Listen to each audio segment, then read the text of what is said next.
ബിസ്മില്ലാഹിർ റഹ്മാനിർ റഹീം. ഇന്നൽ ഹംദലില്ലാഹ് വസ്സലാത്തു വസ്സലാമു അലാ റസൂലില്ലാഹ് വഅലാ ആലിഹി വസഹ്ബിഹി അജ്മഈൻ. അസ്സലാമു അലൈക്കും വറഹ്മത്തുള്ളാഹി വബറകാതുഹു. ഇന്നത്തെ വിഷയം, മോശപ്പെട്ട ഭരണാധികാരികൾ കാരണമാണോ മുസ്ലിങ്ങൾക്ക് കുഴപ്പങ്ങളും പരീക്ഷണങ്ങളും ബാധിക്കുന്നത്? ബാറക്കല്ലാഹു ഫീക്കും. മുസ്ലിങ്ങൾക്ക് കുഴപ്പങ്ങൾ, പരീക്ഷണങ്ങൾ ബാധിക്കുന്നതിൻ്റെ അടിസ്ഥാന കാരണം മോശപ്പെട്ട ഭരണാധികാരികൾ കാരണമാണ് എന്ന് പറയുന്ന ഒരായത്തോ ഒരു ഹദീസോ ഇല്ല. ബാറക്കല്ലാഹു ഫീക്കും. അതേപോലെ അങ്ങനെ മോശപ്പെട്ട ഭരണാധികാരികൾ വന്നാൽ അവരെ അധികാര സ്ഥാനത്ത് നിന്ന് മാറ്റണം എന്നും പറയുന്ന ഒരായത്തോ ഹദീസോ ഇല്ല. ഏതെങ്കിലും ഒരു പ്രവാചകനിൽ പോലും അലൈഹിസ്സലാം അല്ലെങ്കിൽ സഹാബാക്കൾ റളിയല്ലാഹു അൻഹും അങ്ങനെ ചെയ്തതായി ഒരു മാതൃകയും ഇല്ല. ബാറക്കല്ലാഹു ഫീക്കും. എന്നാൽ കുഴപ്പങ്ങൾ, പരീക്ഷണങ്ങൾ ബാധിക്കുന്നത് നമ്മുടെ തിന്മകൾ കാരണമാണ് എന്ന് പറയുന്ന നിരവധി ആയത്തുകളുണ്ട്. അങ്ങനെ മോശപ്പെട്ട ഭരണാധികാരികളെ നമുക്ക് നൽകുന്നത് തന്നെ നമ്മുടെ തിന്മകൾ കാരണം എന്നാണ് പ്രമാണങ്ങൾ പഠിപ്പിക്കുന്നത്. അങ്ങനെ മോശപ്പെട്ട ഭരണാധികാരികൾ വന്നാൽ അപ്പോൾ അവരുടെ കുഴപ്പങ്ങൾ നാം അനുഭവിക്കേണ്ടി വരും, നമുക്ക് പരീക്ഷണങ്ങൾ വരും. അപ്പോൾ അടിസ്ഥാന കാരണം നമ്മുടെ തിന്മകളാണ്. മോശപ്പെട്ട ഭരണാധികാരികളെ അധികാര സ്ഥാനത്ത് നിന്ന് മാറ്റിയത് കൊണ്ട് മാത്രം കുഴപ്പങ്ങൾ അവസാനിക്കാൻ പോകുന്നില്ല. നമുക്ക് പാപങ്ങൾ, തിന്മകൾ ഉള്ളിടത്തോളം അള്ളാഹു പകരം നൽകുക മറ്റൊരു മോശപ്പെട്ട ഭരണാധികാരിയെ ആയിരിക്കും. നാം നന്മയിലാകുമ്പോഴാണ്, തിന്മകളെ ഉപേക്ഷിച്ചാലാണ് അള്ളാഹു അനുഗ്രഹങ്ങൾ നൽകുക, നല്ല ഭരണാധികാരികളെ നൽകുക എന്നുമാണ് പ്രമാണങ്ങൾ പഠിപ്പിക്കുന്നത്. ബാറക്കല്ലാഹു ഫീക്കും. ഇനി നമുക്ക് തെളിവുകൾ പരിശോധിക്കാം. ബാറക്കല്ലാഹു ഫീക്കും. അള്ളാഹു പറഞ്ഞു, ലഹറൽ ഫസാദു ഫിൽ ബർരി വൽ ബഹരി ബിമാ കസബത് ഐദിൻ നാസി ലിയുസീഖഹും ബഅദല്ലദി അമിലൂ ലഅല്ലഹും യർജിഊൻ. മനുഷ്യരുടെ കരങ്ങൾ പ്രവർത്തിച്ചത് നിമിത്തം, അവരുടെ പാപങ്ങൾ നിമിത്തം കരയിലും കടലിലും കുഴപ്പം വെളിപ്പെട്ടിരിക്കുന്നു. അവർ പ്രവർത്തിച്ചതിൽ, ആ പാപങ്ങളിൽ ചിലതിൻ്റെ ഫലം അവർക്ക് ആസ്വദിപ്പിക്കാൻ വേണ്ടിയാണ് അത്. അവർ മടങ്ങിയേക്കാമല്ലോ. അപ്പോൾ നമ്മുടെ പാപങ്ങൾ കാരണം പരീക്ഷണങ്ങൾ വരുന്നു. എന്തുകൊണ്ട് പരീക്ഷണങ്ങൾ വരുന്നു? അള്ളാഹു തന്നെ പറഞ്ഞു, നമ്മൾ മടങ്ങിയേക്കുമല്ലോ. എങ്ങോട്ടേക്ക് മടങ്ങാൻ? അള്ളാഹുവിൻ്റെ ദീനിൽ അള്ളാഹു എങ്ങനെയാണ് ഓരോ വിശ്വാസ കാര്യങ്ങൾ പഠിപ്പിച്ചത്, സുന്നത്തിൻ്റെ കാര്യങ്ങൾ പഠിപ്പിച്ചത്, ഹലാലായ കാര്യങ്ങൾ പഠിപ്പിച്ചത്, അങ്ങനെ നമ്മൾ ആ മതത്തിലേക്ക് മടങ്ങിയെങ്കിലോ. കാരണം അങ്ങനെ മടങ്ങാത്ത സമയത്താണ് അള്ളാഹു പരീക്ഷിക്കുന്നത്. ബാറക്കല്ലാഹു ഫീക്കും. ഈ ആയത്ത് സൂറത്ത് റൂമിലെ 41-ാം വചനാണ്. അതേപോലെ അള്ളാഹു പറഞ്ഞു, വമാ അസ്വാബക്കും മിൻ മുസീബത്തിൻ ഫബിമാ കസബത് ഐദീകും വയഫു അൻ കസീർ. നിങ്ങൾക്ക് ഏതൊരാപത്ത് ബാധിക്കുന്നതായാലും അത് നിങ്ങളുടെ കരങ്ങൾ പ്രവർത്തിച്ചത് നിമിത്തമായിരിക്കും. നിങ്ങൾ പാപങ്ങൾ ചെയ്തതുകൊണ്ട് പലതിനെ സംബന്ധിച്ചും അവൻ മാപ്പ് നൽകുകയും ചെയ്യുന്നു. അപ്പോൾ അള്ളാഹുവിൻ്റെ കാരുണ്യം അത്. പലതും അള്ളാഹു എന്താണ്? മാപ്പ് നൽകുന്നു. ഇത് സൂറത്ത് ശൂറ 42-ാം അധ്യായം 30-ാം വചനാണ്. അതേപോലെ അള്ളാഹു പറഞ്ഞു, വളറബല്ലാഹു മസലൻ ഖറിയതൻ കാനത് ആമിനതൻ മുത്മഇന്നതൻ യഅ്തീഹാ റിസ്ഖുഹാ റഗദൻ മിൻ കുല്ലി മകാനിൻ ഫകഫറത് ബിഅൻഉമില്ലാഹി ഫഅദാഖഹല്ലാഹു ലിബാസൽ ജൂഇ വൽ ഖൗഫി ബിമാ കാനൂ യസ്നഊൻ. അള്ളാഹു ഒരു ഉപമ വിവരിക്കുകയാണ്. ഒരു രാജ്യത്ത് അത് നിർഭയമായതും ശാന്തമായതുമായിരുന്നു. എല്ലാ സ്ഥലത്തു നിന്നും അതിൻ്റെ ആവശ്യത്തിനുള്ള ആഹാരം അതിന് സുഭിക്ഷമായി വന്നെത്തിക്കൊണ്ടിരിക്കും. അപ്പോൾ എന്താ, അള്ളാഹിൻ്റെ അനുഗ്രഹങ്ങൾ ഉള്ളൊരു നാടാണ്, ഒരു രാജ്യമാണ്. അപ്പോൾ അവിടെ തൗഹീദ് ശരിയാണ്, ബിദ്അത്തുകളില്ല, സുന്നത്തുകളാണ്. എന്നിട്ട് അതിലെ ആളുകൾ അള്ളാഹുവിൻ്റെ അനുഗ്രഹങ്ങളിൽ അവിശ്വസിച്ചു, അവർ നന്ദികേട് കാണിച്ചു എന്നർത്ഥം.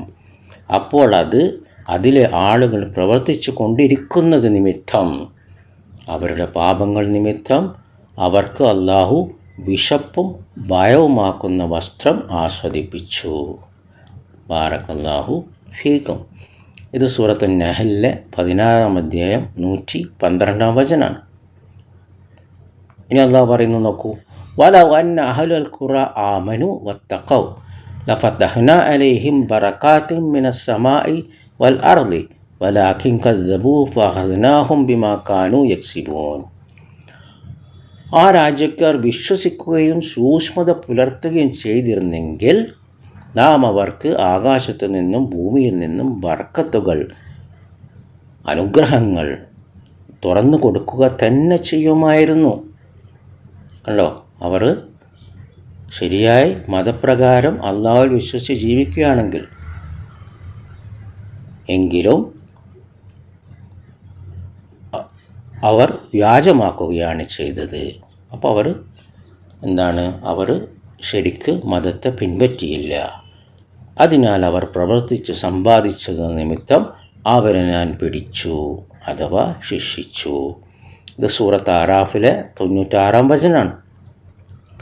കദാബി ആലി ഫിർഔന വല്ലദീന മിൻ ഖബ്ലിഹിം കദ്ദബു ബിആയാതിനാ ഫഅഖദഹുമുല്ലാഹു ബിദുനൂബിഹിം വല്ലാഹു ശദീദുൽ ഇഖാബ്. അതെ, ഫിർഔൻ്റെ കൂട്ടരുടെയും അവർക്ക് മുമ്പുള്ളവരുടെയും സമ്പ്രദായം പോലെ തന്നെ, അതായത് അവർ നമ്മുടെ ആയത്തുകളെ വ്യാജമാക്കി. അപ്പോൾ അവരുടെ പാപങ്ങൾ നിമിത്തം അവരെ അള്ളാഹു ശിക്ഷിച്ചു. അള്ളാഹു ആകട്ടെ കഠിനമായ ശിക്ഷാ നടപടി എടുക്കുന്നവനാകുന്നു. ഇത് സൂറത്ത് അൻആം 3-ാം അധ്യായം 11-ാം വചനം. അതേപോലെ അള്ളാഹു പറഞ്ഞു, മാ യഫ്അലുല്ലാഹു ബി അദാബിക്കും ഇൻ ശകർത്തും വ ആമൻതും വകാന അല്ലാഹു ഷാക്കിറൻ അലീമ. നിങ്ങളെ ശിക്ഷിക്കുന്നത് കൊണ്ട് അള്ളാഹു എന്ത് ചെയ്യാനാണ്? നിങ്ങൾ നന്ദി കാണിക്കുകയും വിശ്വസിക്കുകയും ചെയ്യുന്ന പക്ഷം അള്ളാഹു നന്ദി കാണിക്കുന്നവനും എല്ലാം അറിയുന്നവനും ആകുന്നു. ഇത് സൂറത്ത് നിസായിലെ 147-ാം വചനം, 4-ാം അധ്യായം 147-ാം വചനം. അപ്പം നന്ദികേടും അവിശ്വാസവുമാണ് നമ്മെ ശിക്ഷയ്ക്ക് വിധേയമാക്കുന്നത്. നാം നന്ദിയുള്ളവരും വിശ്വാസികളുമായിരുന്നാൽ അള്ളാഹു നമ്മെ ശിക്ഷിക്കുവാൻ പോകുന്നില്ല. അപ്പം നമ്മൾ എന്ത് ചെയ്യണം? എന്താണ് പരിഹാരം? ഭരണാധികാരികളെ നീക്കലാണോ? ബാറക്കല്ലാഹു ഫീക്കും. കാരണം അവർ കാരണമാണോ നമുക്ക് പ്രശ്നങ്ങൾ വരുന്നത്? അതിനു മുന്നേ നമ്മുടെ തിന്മകൾ കാരണമാണോ മോശപ്പെട്ട ഭരണാധികാരികളെ അള്ളാഹു നമുക്ക് തരുന്നത്? ബാറക്കല്ലാഹു ഫീക്കും. ഇനി അള്ളാഹു നൽകുന്ന പരിഹാരം കാണുക. അള്ളാഹു പറഞ്ഞു, വഅദല്ലാഹുല്ലദീന ആമനൂ മിൻകും വഅമിലുസ്സാലിഹാത്തി ലയസ്തഖ്ലിഫന്നഹും ഫിൽ അർളി കമസ്തഖ്ലഫല്ലദീന മിൻ ഖബ്ലിഹിം വലയുമക്കിനന്ന ലഹും ദീനഹും അല്ലദി ഇർതല്ലാ ലഹും വലയുബദ്ദിലന്നഹും മിൻ ബഅദി ഖൗഫിഹിം അംന യഅ്ബുദൂനനി ലാ യുശ്രികൂന ബി ശൈഅ വമൻ കഫറ ബഅദ ദാലിക ഫഉലൈക ഹുമുൽ ഫാസിഖൂൻ. നിങ്ങളിൽ നിന്ന് വിശ്വസിക്കുകയും സൽക്കർമ്മങ്ങൾ പ്രവർത്തിക്കുകയും ചെയ്യുന്നവരോട് അള്ളാഹു വാഗ്ദാനം ചെയ്തിരിക്കുന്നു. അപ്പോൾ വിശ്വസിക്കണം, സൽക്കർമ്മങ്ങൾ പ്രവർത്തിക്കണം. അവരുടെ മുമ്പുള്ളവർക്ക് പ്രാതിനിധ്യം നൽകിയതുപോലെ നിശ്ചയമായും ഭൂമിയിൽ അവർക്ക് അവൻ പ്രാതിനിധ്യം നൽകുന്നതാണ്. അവന് തൃപ്തിപ്പെട്ടു കൊടുത്തിട്ടുള്ള അവരുടെ മതത്തിന് സ്വാധീനം നൽകുന്നതുമാണ്. അവർക്ക് ഭയത്തിന് ശേഷം നിർഭയത്തെ പകരം നൽകുകയും ചെയ്യും. എന്നോട് യാതൊന്നിനെയും പങ്കു ചേർക്കാതെ എന്നെ ആരാധിച്ചു വരുന്നു. അതിനുശേഷം ആര് നന്ദികേട് ചെയ്തുവോ അവർ തന്നെയാണ് ധിക്കാരികൾ. സൂറത്ത് നൂറിലെ 24 അധ്യായം 55 വചനമാണ്. ഇവിടെ അള്ളാഹു നമുക്ക് നൽകുന്ന വാഗ്ദാനങ്ങൾ പറയുകയാണ്, അതിന് വെച്ച നിബന്ധനകളും പറയുകയാണ്. ആ വാഗ്ദാനങ്ങൾ ലഭിക്കണമെങ്കിൽ അതിൻ്റെ നിബന്ധനകൾ പറയുകയാണ്. ബാറക്കല്ലാഹു ഫീക്കും. അപ്പോൾ അള്ളാഹു നൽകുന്ന വാഗ്ദാനങ്ങൾ എന്തൊക്കെ? ഈ വചനത്തിൽ സൂറത്ത് നൂർ 24 അധ്യായം 55 വചനത്തിൽ: 1. ഭൂമിയിൽ പ്രാതിനിധ്യം നൽകും. 2. മതത്തിന് സ്വാധീനം നൽകും. 3. ഭയത്തിന് ശേഷം നിർഭയത്തെ പകരം നൽകും. പക്ഷേ നിബന്ധനകളുണ്ട്. എന്താ നിബന്ധനകൾ? വിശ്വസിക്കണം, വിശ്വാസം ശരിയായിരിക്കണം, സൽക്കർമ്മങ്ങൾ പ്രവർത്തിക്കുകയും ചെയ്യണം, സുന്നത്തുകൾ ഉണ്ടാകണം, തെറ്റായ വിശ്വാസങ്ങൾ ഉണ്ടാകരുത്, ബിദ്അത്തുകൾ ഉണ്ടാകരുത്, ഹറാമുകൾ ഉണ്ടാകരുത്, യാതൊന്നിനെയും പങ്കു ചേർക്കാതെ അള്ളാഹുവിനെ മാത്രം ആരാധിക്കണം. അപ്പോൾ തൗഹീദ് ശരിയായവരായിരിക്കണം, സൽക്കർമ്മങ്ങൾ പ്രവർത്തിക്കുന്നവർ ആയിരിക്കണം. അപ്പോൾ തൗഹീദ് ശരിയായ ശിർക്ക് പാടില്ല, സൽക്കർമ്മങ്ങൾ പ്രവർത്തിക്കുമ്പം ബിദ്അത്തുകൾ പാടില്ല, ഹറാമുകൾ പാടില്ല. അവർക്കാണ് ഈ വാഗ്ദാനങ്ങൾ. അല്ലാതെ മോശപ്പെട്ട ഭരണാധികാരികളെ അധികാരസ്ഥാനത്ത് നിന്ന് മാറ്റിയാൽ ഇവ നൽകുമെന്ന് അള്ളാഹു പറഞ്ഞിട്ടില്ല. ബാറക്കല്ലാഹു ഫീക്കും. ഇവിടെ എവിടെയാണ് അള്ളാഹു നിബന്ധന വെച്ചത് ആ ഭരണാധികാരിയെ മാറ്റണമെന്ന്? അങ്ങനെ ഏത് പ്രവാചകൻ സല്ലല്ലാഹു അലൈഹി വസല്ലമയാണ് ഭരണാധികാരികളെ മാറ്റിയത്? ബനി ഇസ്രായേൽ നീണ്ട വർഷങ്ങൾ പീഡിപ്പിക്കപ്പെട്ടു, ആളുകൾ വധിക്കപ്പെട്ടു. പക്ഷേ അവർ ക്ഷമിക്കുകയാണ് ചെയ്തത്. അത് സൂറത്ത് അഹ്റാഫ് 7 അധ്യായം 137 വചനം നോക്കുക. 28 അധ്യായം 5 വചനം നോക്കുക. ഇങ്ങനെ പീഡിപ്പിച്ചപ്പോൾ മൂസാ നബി അലൈഹിസ്സലാം ഫിറൗനെതിരെ തിരിഞ്ഞോ? ഇല്ലല്ലോ. സമരം നടത്തിയോ? ഇല്ലല്ലോ. യുദ്ധം ചെയ്തോ? ഇല്ലല്ലോ. അങ്ങനെ ക്ഷമിച്ചത് കാരണം അള്ളാഹു ഫിറൗനെ നശിപ്പിച്ചു എന്നാണ് പറഞ്ഞേ. അള്ളാഹു അവർക്ക് പിന്നീട് അധികാരം നൽകിയെന്നാണ് പറഞ്ഞത്. ബാറക്കല്ലാഹു ഫീക്കും. പ്രവാചകൻ സല്ലല്ലാഹു അലൈഹി വസല്ലമയും ഇതേ അവസ്ഥയിൽ, അധികാരശക്തി ഇല്ലാത്ത അവസ്ഥയിൽ, സഹാബാക്കൾ റളിയല്ലാഹു അൻഹു നീണ്ട വർഷങ്ങൾ, നമുക്കറിയാം 13 വർഷം പീഡിപ്പിക്കപ്പെട്ടു. അബൂജഹലിനെതിരെ തിരിഞ്ഞോ? അബൂലഹബിനെതിരെ തിരിഞ്ഞോ? അവരെ മാറ്റാൻ നോക്കിയോ? ഇല്ലല്ലോ. അവർ ക്ഷമിച്ചു. സ്വാഭാവികമായിട്ടും സഹാബാക്കൾ റളിയല്ലാഹു അൻഹു ചോദിച്ചു നബി സല്ലല്ലാഹു അലൈഹി വസല്ലമയോട്, എന്തെങ്കിലും ചെയ്യണ്ടേ? അപ്പം നബി സല്ലല്ലാഹു അലൈഹി വസല്ലം പറഞ്ഞത് ക്ഷമിക്കാനാണ്. നമുക്ക് ആ ഹദീസുകളൊക്കെ അറിയാം. പക്ഷെ ഇത് കുത്തുബയിലും മസ്ജിദിലും പറയേണ്ട കാര്യങ്ങളല്ല, നമ്മുടെ ജീവിതത്തിൽ വരണം. ആ സുന്നത്ത് ആ സമയത്ത് എന്താണ്, അത് നമ്മുടെ ജീവിതത്തിൽ വരണം. ബാറക്കല്ലാഹു ഫീക്കും. അള്ളാഹു ആയത്ത് ഇറക്കിയില്ലേ? കുഫു ഐദിയക്കും അഖീമസ്സല വാതു സക്ക.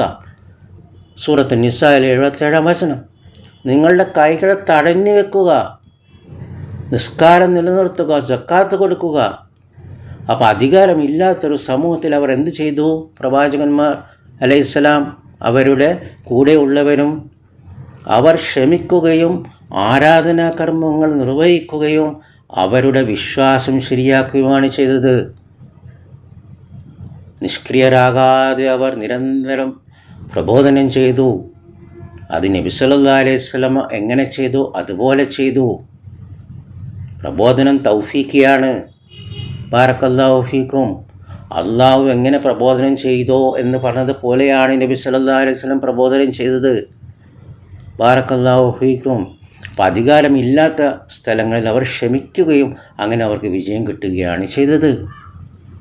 ബാറക്കല്ലാഹു ഫീക്കും. ചില ബിദീ കക്ഷികളായ ജമാഅത്ത് ഇസ്ലാമിക്കാർ പറയും പ്രവാചകൻ സല്ലല്ലാഹു അലൈഹി വസല്ലം രാഷ്ട്രീയ പ്രബോധനം നടത്തിയെന്ന്. അങ്ങനെ രാഷ്ട്രീയ പ്രബോധനം നടത്തിയിട്ടുണ്ടെങ്കിൽ സ്വാഭാവികമായിട്ടും രാഷ്ട്രീയ പ്രവർത്തനം ചെയ്യണ്ടേ? രാഷ്ട്രീയത്തിലൂടെ അധികാരത്തിലേക്ക് വരണ്ടേ? എവിടെ തെളിവ്? ഒരു തെളിവുമില്ല. പ്രവാചകൻ സല്ലല്ലാഹു അലൈഹി വസല്ലം എങ്ങനെ അധികാരത്തിൽ വന്നു എന്നതിനെക്കുറിച്ച് ഈ യൂട്യൂബ് ചാനലിൻ്റെ പ്ലേലിസ്റ്റിൽ പോയിട്ട് രാഷ്ട്രീയ മന്നജിൽ പോയാൽ നിങ്ങൾക്ക് വ്യക്തമായ പ്രമാണങ്ങളുടെ തെളിവ് കിട്ടും. പ്രവാചകൻ സല്ലല്ലാഹു അലൈഹി വസല്ലം എങ്ങനെ അധികാരത്തിൽ വന്നു. അതേപോലെ ഈ ചാനലിൽ തന്നെ വെബ്സൈറ്റിൻ്റെ ലിങ്ക് ഉണ്ട്, അവിടെ പോയാലും ലേഖനവും കിട്ടും. ബാറക്കല്ലാഹു ഫീക്കും. അപ്പോൾ അള്ളാഹു പറഞ്ഞില്ലേ, ലഖദ് കാന ലക്കും റസൂലുൻ ഉസ്വത്തുൻ ഹസന, സൂറത്ത് അഹ്സാബിലെ 33-ാം അധ്യായം 21-ാം വചനം. നിങ്ങൾക്ക് നിങ്ങളുടെ റസൂൽ സല്ലല്ലാഹു അലൈഹി വസല്ലം ഉത്തമമായ മാതൃകയുണ്ട്. പിന്നെ നബി സല്ലല്ലാഹു അലൈഹി വസല്ലം എന്താ പറഞ്ഞത്? എനിക്ക് ശേഷം ധാരാളം ഭിന്നതകൾ വരും, ഇഖ്തിലാഫൻ കസീറ. അപ്പോൾ എന്താ നബി സല്ലല്ലാഹു അലൈഹി വസല്ലം പറഞ്ഞ പരിഹാരം? ബുദ്ധി കൊണ്ട് ആലോചിക്കുക. അതോ നാട്ടു നടപ്പ് എന്താണ്, അങ്ങനെ ചെയ്യേ? അതോ ഭൂരിപക്ഷ അഭിപ്രായം എന്താണ്, അങ്ങനെ ചെയ്യേ? അതോ പ്രസിദ്ധനായ ഒരു പണ്ഡിതൻ എന്താണോ പറഞ്ഞത്, അങ്ങനെ ചെയ്യേ? അല്ല. നബി സല്ലല്ലാഹു അലൈഹി വസല്ലം പറഞ്ഞത് അലൈക്കും ബി സുന്നത്തി വസുന്നത്ത ഖുലഫാഉർ റാഷിദി അൽ മഹ്ദി. നിങ്ങൾ എൻ്റെ സുന്നത്തും പിൻപറ്റുക, എനിക്ക് ശേഷം വരുന്ന ഖുലഫാഉർ റാഷിദീങ്ങളുടെ സുന്നത്തും പിൻപറ്റുക. അപ്പോൾ അവരൊക്കെ എങ്ങനെ ഭരണത്തിൽ വന്നു എന്ന് വ്യക്തമായി രേഖപ്പെടുത്തിയിട്ടുണ്ട്. അപ്പോഴാണ് ഇസ്ലാമിൽ ഭരണം വരിക, അപ്പോഴാണ് രാഷ്ട്രീയം വരിക. ബാറക്കല്ലാഹു ഫീക്കും. അല്ലാത്ത രീതികളൊക്കെ പുതിയതാണ്. ആ പുതിയതിനൊക്കെ കുറിച്ച് നബി സല്ലല്ലാഹു അലൈഹി വസല്ലം എന്താ പറഞ്ഞത്? ദീനിലെ പുതിയതാണത്, ദുനിയാവിലേതല്ല. ദുനിയാവിലേത് നബി സല്ലല്ലാഹു അലൈഹി വസല്ലം എന്ന് പറഞ്ഞു, അത് നിങ്ങൾക്ക് വിട്ടു തന്നിരിക്കുന്നു നബി സല്ലല്ലാഹു അലൈഹി വസല്ലം പറഞ്ഞു വ്യക്തമായ ഹദീസുകളിലൂടെ. അതിൽ ഹലാൽ ഹറാമെന്ന് നോക്കേണ്ട ആവശ്യമുള്ളൂ. പക്ഷെ ദുനിയാവിൻ്റെ കാര്യം അലയ്യ എന്നാണ് പറഞ്ഞു. ഇന്ന അമൃദീനക്കും അലയ്യ, അത് എന്നിൽ നിന്ന് പഠിക്കണം. അമൃ ദുനിയാക്കുമോ, നിങ്ങളുടെ ദുനിയാവിൻ്റെ വിഷയമോ, അത് നിങ്ങൾക്ക് വിട്ടു തന്നിരിക്കുന്നു. ബാറക്കല്ലാഹു ഫീക്കും. അപ്പോൾ ദീനിൽ പുതിയത് കൊണ്ടുവരാൻ പാടില്ല, അത് ബിദ്അത്താണ്. അങ്ങനെ പുതിയ രീതിയിൽ ഒക്കെ അധികാരത്തിൽ വരുന്നതൊക്കെ എന്താണ്? അത് ബിദ്അത്താണ്. അപ്പോൾ ഇസ്ലാമിൽ രാഷ്ട്രീയമുണ്ട്, പക്ഷേ എപ്പോൾ എങ്ങനെയെന്ന് പഠിപ്പിക്കുന്നില്ലേ? ബാറക്കല്ലാഹു ഫീക്കും. അതിൽ പിന്നെ മാറ്റം വരുത്താൻ പറ്റൂല, അതിൻ്റെ മാർഗത്തിൽ മാറ്റം വരുത്താൻ പറ്റൂല. നബി സല്ലല്ലാഹു അലൈഹി വസല്ലമാണ് മാതൃക. പിന്നെ അലൈക്കും ബി സുന്നത്തു ഖുലഫാഉർ റാഷിദീൻ, ഖുലഫാഉർ റാഷിദീങ്ങളാണ് നമുക്ക് മാതൃക. അവർ ഐക്യത്തോടെ പറഞ്ഞ കാര്യങ്ങൾ അത് ദീനാണ്, അത് നബി സല്ലല്ലാഹു അലൈഹി വസല്ലം തന്നെ പറഞ്ഞു. ബാറക്കല്ലാഹു ഫീക്കും. അപ്പോൾ പിന്നീട് വരുന്നതൊക്കെ അതെന്താണ്? ദീനിൽ പുതിയതുണ്ടാക്കിയതാണ്. ആ പുതിയതുണ്ടാക്കിയതിനെക്കുറിച്ച് ഈ കക്ഷികളും സംഘടനകളും ഒക്കെ പറയും. കുല്ലു ബിദ്അത്തിൻ ദലാല, അവരുടെ എല്ലാ വെള്ളിയാഴ്ച ജുമാ ഖുതുബയിലും പറയേണ്ടതാണത്. എല്ലാ നിക്കാഹിൻ്റെ ദർസിലും പറയും, എല്ലാ സാധാരണ ദർസുകളും പറയും കുല്ലു ബിദ്അത്തിൻ ദലാല, എല്ലാ പുതിയതും ദുർമാർഗമാണ്, എല്ലാ ദുർമാർഗവും നരകത്തിലാണ്. അപ്പോൾ ഇസ്ലാമിൽ രാഷ്ട്രീയമുണ്ട്, പക്ഷെ അതെപ്പോൾ എങ്ങനെ, അതിൻ്റെ മന്നജ് തെറ്റാൻ പാടില്ല. മന്നജ് അല്ലാഹു ഖുർആനിൽ പറഞ്ഞ കാര്യമാണ്, മാർഗം, രീതി. സൂറത്ത് മാഇദയിലെ 48-ാം വചനം, ലികുല്ലി ജഅൽന മിൻകും ശിർഅതൻ വ മിൻഹാജൻ. എല്ലാ ഉമ്മത്തുകൾക്കും അവരുടേതായ ശരീഅത്തുമുണ്ട്, മൻഹജുമുണ്ട്. ആ നബി സല്ലല്ലാഹു അലൈഹി വസല്ലം ഉമ്മത്തിൻ്റെ ശരീഅത്തിനെ പിന്നെ മാറ്റാൻ പറ്റൂല. അതേൻ്റെ കൂടെയാണ് മൻഹജും പറഞ്ഞത്, മാർഗം മാറ്റാൻ പറ്റൂല. ബാറക്കല്ലാഹു ഫീക്കും. അപ്പോൾ ഇവിടെ ഖുർആനിലെ ചില ഭാഗങ്ങൾ നിഷേധിക്കും, ചില ഭാഗങ്ങൾ അംഗീകരിക്കുകയല്ല ചെയ്യുന്നത്. അത് എപ്പോൾ എങ്ങനെയെന്നുണ്ട്. എങ്ങനെയെങ്കിലും നിസ്കരിക്കാൻ പറ്റുമോ? കിബില ശരിയാണ്ടേ? എങ്ങനെയെങ്കിലും തവാഫ് ചെയ്യാൻ പറ്റുമോ? ബാറക്കല്ലാഹു ഫീക്കും. സക്കാത്ത് നിർബന്ധമായൊരു തൂണല്ലേ, പക്ഷേ നിസാബ് പൂർത്തീകരിക്കണ്ടേ? അതിന് നിബന്ധനകളില്ലേ? ഹജ്ജ് നിർബന്ധമല്ലേ, പക്ഷേ ആരോഗ്യം സമ്പത്തും ഉണ്ടാകണ്ടേ? അവർക്കല്ലേ നിർബന്ധമുള്ളൂ. അതേപോലെ ഓരോന്നിനും അതിൻ്റെതായ മന്നജുണ്ട്, മാർഗമുണ്ട്, രീതിയുണ്ട്, രീതിശാസ്ത്രമുണ്ട്. അത് തെറ്റിക്കാൻ പറ്റൂല. ബാറക്കല്ലാഹു ഫീക്കും. അപ്പോൾ പ്രവാചകൻ സല്ലല്ലാഹു അലൈഹി വസല്ലം പഠിപ്പിക്കാത്തൊരു രീതി, സഹാബാക്കളിൽ കാണാത്തൊരു രീതി നമുക്ക് ചെയ്യാൻ പറ്റൂല. ബാറക്കല്ലാഹു ഫീക്കും.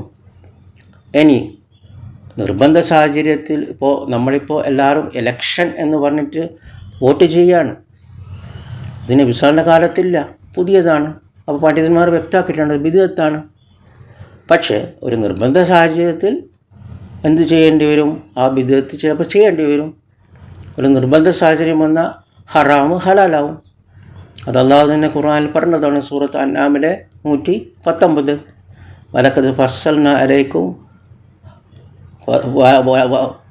ഫസ്സൽനാ ലക്കും വമാ ഹറമ അലൈക്കും ഇല്ലാ മൽ തുർതിർതും ഇലൈഹി.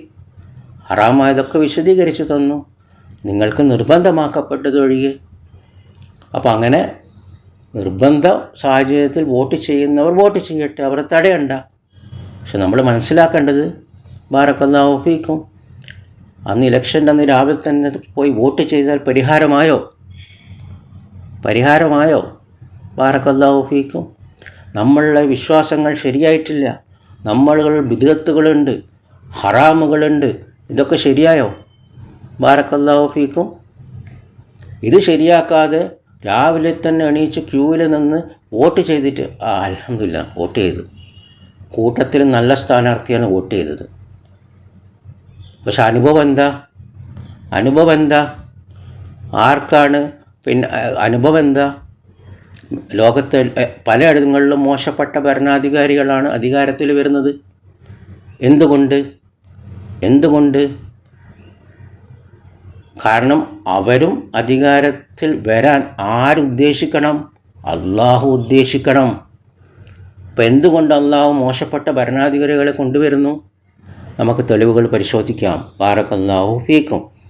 അപ്പോൾ ആധുനിക മുസ്ലിങ്ങളിൽ മിക്കവരും, ഇനി മുസ്ലിം സംഘടനകൾ തന്നെ മിക്കതും പിഴച്ച വിശ്വാസത്തിലാണ്. അതിൽ ചിലതെന്താ? മരണപ്പെട്ടവരോട് സഹായം തേടുന്നു, ഇസ്തിഗാസ നടത്തുന്നു. അവർ ഇസ്തിഗാസ എന്ന് പേരിട്ട് മരണപ്പെട്ടവരോട് സഹായം തേടുന്നു. വലിയൊരു സമൂഹം. ബാറക്കല്ലാഹു ഫീക്കും. അതേപോലെ അറിയപ്പെട്ട മുസ്ലിം സംഘടനകളുടെ മദ്രസയിൽ പഠിപ്പിക്കുന്നത് എന്താ? ജമാഅത്തെ ഇസ്ലാമി പോലത്തെ സംഘടനകൾ. അതേപോലെ തബ്ലീഗിൻ്റെ മദ്രസ കിതാബുകൾ എടുത്ത് പരിശോധിച്ച് നോക്കൂ.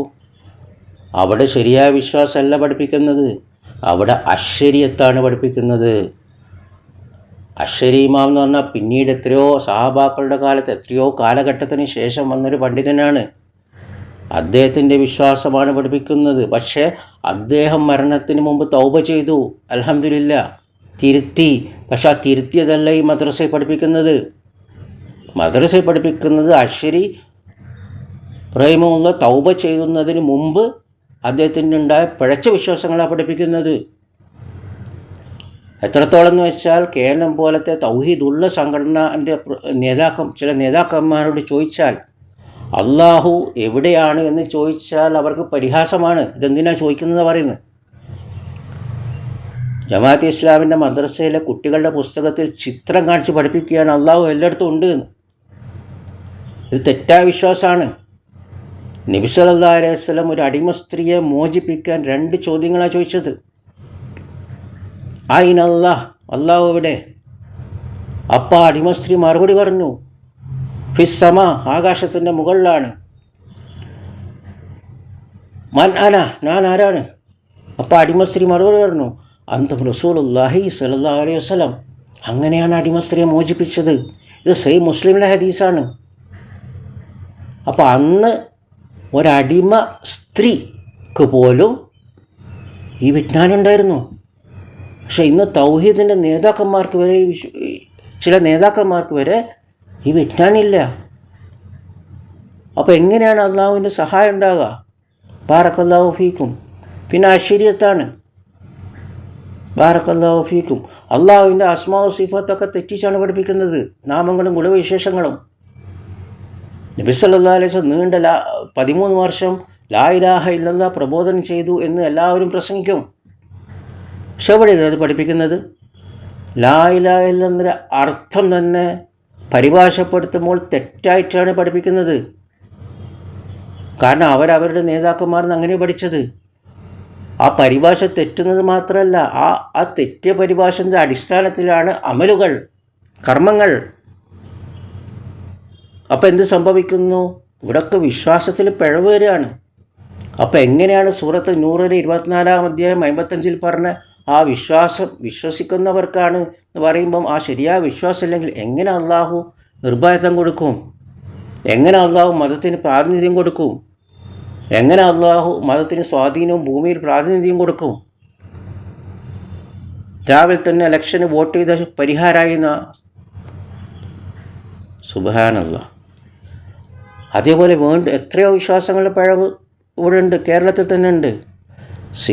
സിഹ്റിന് യാഥാർത്ഥ്യമില്ല എന്ന വിശ്വാസം വ്യക്തമായ തെളിവുകളുണ്ടായിട്ടും അംഗീകരിക്കാൻ തയ്യാറല്ല, സത്യം അംഗീകരിക്കാൻ തയ്യാറല്ലാത്തവർ ഈ സമൂഹത്തിൽ ഈ വിഷയങ്ങളൊക്കെ ഉണ്ട്. അതേപോലെ ഭരണാധികാരിക്കെതിരെ വിപ്ലവം നടത്തുന്നു. എവിടെ തെളിവ്? ഒരു മുസ്ലിം ഭരണാധികാരി തന്നെ നീക്കണമെങ്കിൽ അതിന് ഷർത്തുകളുണ്ട്. വ്യക്തമായ അവിശ്വാസം സ്ഥാപിക്കപ്പെടണം. ഹദീസിൽ വന്നതാ. ഇനി അവിശ്വാസം സ്ഥാപിച്ചാൽ തന്നെ ആ ഭരണാധികാരിയെ മാറ്റുന്ന അവസരത്തിൽ ഒരു നിരപരാധിക്ക് പോലും അപകടമോ ദോഷമോ ദ്രോഹമോ വരാൻ പാടില്ല, വധിക്കപ്പെടാൻ പാടില്ല, ചോര ചിന്താൻ പാടില്ല. ബാറക്കല്ലാഹു ഫീക്കും. അപ്പോൾ ഇവിടെയൊക്കെ വിശ്വാസത്തിൽ പ്രശ്നമാണ്. അപ്പോൾ എങ്ങനെയാണ് അള്ളാഹുവിൻ്റെ സഹായം ഉണ്ടാകുക? ഇത് തിരുത്തണം. നമ്മളൊരു ആത്മപരിശോധന നടത്തണം. നമ്മൾ അഹ്ലുസുന്നത്തി വൽ ജമാഅത്തിൻ്റെ പണ്ഡിതന്മാരുടെ തന്നെ പഠിക്കണം. അപ്പോഴേ ഇതൊക്കെ വ്യക്തമാവുള്ളൂ. ബാറക്കല്ലാഹു ഫീക്കും. സഹാബാക്കളുടെ കാലത്ത് ക്രൂരമായ ഭരണാധികാരികൾ ഉണ്ടായിട്ടില്ലേ? സഹാബാക്കൾ വധിക്കപ്പെട്ടിട്ടില്ലേ? പക്ഷെ വ്യക്തമായ ഹദീസുകൾ നബി സല്ലല്ലാഹു അലൈഹി വസല്ലം പഠിപ്പിച്ച പ്രമാണങ്ങൾ ഉള്ളതുകൊണ്ട് അവർ ആ ഭരണാധികാരികൾക്കെതിരെ തിരിഞ്ഞോ? നിരുത്സാഹപ്പെടുത്താനാണ് പറഞ്ഞത്. അതിനെക്കൊണ്ട് നാശം ഉണ്ടാവുമെന്നാണ് പറഞ്ഞത്. ഒരു ഗുണവും ഉണ്ടാവില്ല എന്നാണ് അവർ പഠിപ്പിക്കുന്നത്. ഇന്നും നമുക്ക് കാണുന്നില്ല ഇതൊക്കെ. സമാധാനപരമായ സമരം എന്ന് പറഞ്ഞ് തുടങ്ങുന്നതൊക്കെ അക്രമാസക്തമാകുന്നു. ഇത് അനുഭവിച്ചിട്ടും മുസ്ലിങ്ങൾക്ക് മനസ്സിലാകുന്നില്ല. കാരണം പുറമേ നിന്നുള്ള ഇടപെടലുകളുണ്ടാകും. ഇന്ത്യൻ സ്വാതന്ത്ര്യം അത് ഗാന്ധിജി അഹിംസയിലൂടെ നേടിയത്. തത്വം തന്നെ അഹിംസയാണ്. എന്തു മനസ്സിലായോ? അതുകൊണ്ട് തന്നെ ഒരു സമരം, ചേരിചേരാ സമരം അക്രമാസക്തമായപ്പോൾ ഗാന്ധിജി തീരുമാനിച്ചതിന് സമരം വേണ്ട. കാരണം അനുഭവത്തിന് തീരുമാനിക്കുകയാണ്. അദ്ദേഹത്തിന് ഖുർആൻ ഹദീസ് എത്ര അറിയും? പക്ഷെ നമ്മളെ കൈമിൽ ഇതുണ്ട്. പക്ഷെ നമ്മൾ പഠിക്കുന്നത് തെറ്റായ സ്രോതസ്സുകളാണ്. അങ്ങനെ നമ്മൾ വികാരത്തിന് അടിമപ്പെടുന്നു, ബുദ്ധിക്ക് അടിമപ്പെടുന്നു. അങ്ങനെ ബുദ്ധിക്കും വികാരത്തിനും പ്രമാണങ്ങളുടെ മേലെയാണ്. ബാറക്കല്ലാഹു ഫീക്കും. അതുകൊണ്ട് നമ്മൾ സൂക്ഷിക്കണം. കേരളത്തിലെ മാപ്പിള ലഹളകൾ പോലും ഗാന്ധിജിയുടെ പിന്തുണ ഉണ്ടായിട്ടില്ല. അത് അക്രമാസക്തമാവുകയും നിരവധി ഭവിഷ്യത്തുകൾ അതിനുണ്ടായിട്ടുണ്ട്. അപ്പോൾ പ്രവാചകൻ സല്ലല്ലാഹു അലൈഹി വസല്ലം പഠിപ്പിച്ചതെന്താ?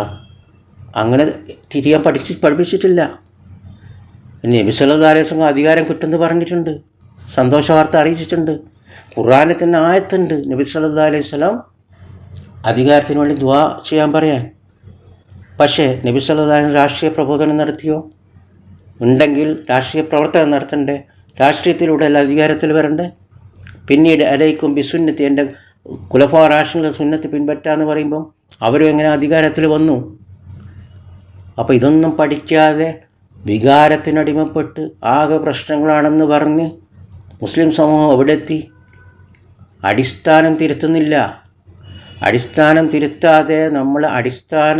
തിരുത്താതെ അതിൻ്റെ മുകളിൽ, അഥവാ ഒരു വീടിൻ്റെ അടിസ്ഥാനം ശരിയാക്കാതെ അതിൻ്റെ അടിസ്ഥാനം ശരിയാക്കാതെ അതിൻ്റെ മുകളിൽ ജനലും വാതിലും വെച്ചിട്ട് കാര്യമുണ്ടോ? ബാറക്കല്ലാഹു ഫീക്കും. ഇനി ബിദ്അത്തുകളുടെ കാര്യത്തിലോ നിങ്ങൾ നോക്കൂ. നബി സല്ലല്ലാഹു അലൈഹി വസല്ലം ജന്മദിനം ആഘോഷ പരിപാടികളാണ്. സത്യം മനസ്സിലായിട്ടും തിരുത്താത്തവരുമുണ്ട്. തെറ്റായി പഠിച്ചതുകൊണ്ട് അറിവില്ലാത്തവരുമുണ്ട്. അതേപോലെ ഈ സമരങ്ങൾ നടത്തുമ്പോൾ എന്താ സംഭവിക്കുന്നത്? നിരപരാധികളുടെ കൊലകളും നാശനഷ്ടങ്ങളും സംഭവിക്കുന്നു. ഭരണകൂടത്തിനെതിരെ തിരിയുന്ന പ്രക്ഷോഭ സമരങ്ങൾ. ഈ സമരവുമായിട്ടൊരു ബന്ധമില്ലാത്തവരാണ് ആക്രമിക്കപ്പെടുന്നത്. ഇതിന് നാളെ അള്ളാഹുവിൻ്റെ അടുത്ത് ഉത്തരം പറയേണ്ടി വരൂലേ? ബാറക്കല്ലാഹു ഫീക്കും. എത്ര പേരാണ് കാലാകാലം അംഗവൈകല്യം സംഭവിക്കുന്നത്? അതേപോലെ മുസ്ലിം രാജ്യങ്ങൾ ശത്രുക്കളാൽ ആക്രമിക്കപ്പെടുന്നു. തിരിച്ചൊന്നും ചെയ്യാൻ പറ്റുന്നില്ല. ബാറക്കല്ലാഹു ഫീക്കും. ഇതെന്തുകൊണ്ടാണ്? ഇത് സയനിസ്റ്റുകളുടെയോ ഫാസിസ്റ്റുകളുടെയോ ഒന്നും ശക്തി കൊണ്ടല്ല. ആ ഹദീസിലേക്ക് നമ്മൾ ഇൻഷാ അല്ലാഹ് വരും. ഇത് നമ്മൾ മതത്തിലേക്ക് പൂർണ്ണമായി പോകാത്തത് കൊണ്ടാണ്. ഉദ്ഖുലൂ ഫീ സിൽമി കാഫ എന്ന ആയത്ത് പറഞ്ഞ ഖുർആനിൽ പറഞ്ഞത് ഇസ്ലാമിലേക്ക് പൂർണ്ണമായി പ്രവേശിക്കണം. ബാറക്കല്ലാഹു ഫീക്കും. ആ പ്രവേശനത്തിൻ്റെ ആ പ്രാഥമിക കാര്യങ്ങൾ നമ്മൾ ചെയ്യാതെ നമ്മൾ മറ്റു മേഖലകൾക്ക് പരിഗണന നൽകുകയാണ്. ബാറക്കല്ലാഹു ഫീക്കും. ആ അടിസ്ഥാനം തിരുത്താതെ എന്ത് നമ്മൾ കർമ്മങ്ങൾ ചെയ്തിട്ടും കാര്യമില്ല. നബി സല്ലല്ലാഹു അലൈഹി വസല്ലം പഠിപ്പിക്കാത്ത ദീനിൽ പുതിയതുണ്ടാക്കിയതൊക്കെ കൊണ്ടുവന്നാൽ അത് പരലോകത്ത് നഷ്ടമാണ്. ഇവിടെ നമ്മൾ തിന്മ ചെയ്യുന്നത് കൊണ്ട് അക്രമികളായ ഭരണാധികാരികളെ, മോശപ്പെട്ട ഭരണാധികാരികളെ അള്ളാഹു മുസ്ലിങ്ങൾക്ക് നൽകുന്നു. അള്ളാഹു കാത്ത് രക്ഷിക്കട്ടെ. അതേപോലെ മാസപ്പിറയുടെ വിഷയം നോക്കൂ. ഗോളശാസ്ത്ര കണക്കിൻ്റെ അടിസ്ഥാനത്തിലാണ് തീരുമാനിക്കുന്നത്. നമ്മൾ പുരോഗമിച്ച് ഇസ്ലാം ശാസ്ത്രത്തിനെതിരല്ല എന്ന് പറഞ്ഞ് ഓരോ നേതാക്കന്മാർ വന്ന് പ്രസംഗിക്കുന്നതാണ് എടുക്കുന്നത്. ഈ ഗോളശാസ്ത്ര കണക്കിന് വിശ്വരണ കാലത്ത് ജൂതന്മാർക്കും അറിയായിരുന്നു. അപ്പോൾ ഈ ഭൗതിക ജ്ഞാനം അവരുടെ അടുത്ത് പഠിച്ചോളെ, എന്താ കുഴപ്പം? അത് ഇസ്ലാമിന് എതിരല്ല. പക്ഷെ നബി സല്ലല്ലാഹു അലൈഹി വസല്ലം പറഞ്ഞിട്ടില്ല അവരുടെ അടുത്ത് പഠിക്കാൻ. നബി സല്ലല്ലാഹു അലൈഹി വസല്ലം പറഞ്ഞത് കാണണം, നിർബന്ധമാണ്. പ്രാഥമിക അറബി ഭാഷയുടെ ജ്ഞാനമുള്ളവർക്കറിയാം ഹിലാൽ കാണണം. ബാറക്കല്ലാഹു ഫീക്കും. ഇതിനെക്കുറിച്ചും ഈ ചാനലിൽ പ്ലേലിസ്റ്റിൽ പോയാൽ റമദാൻ ദർസിൽ ഗോളശാസ്ത്ര കണക്കിനെ കുറിച്ചുണ്ട്.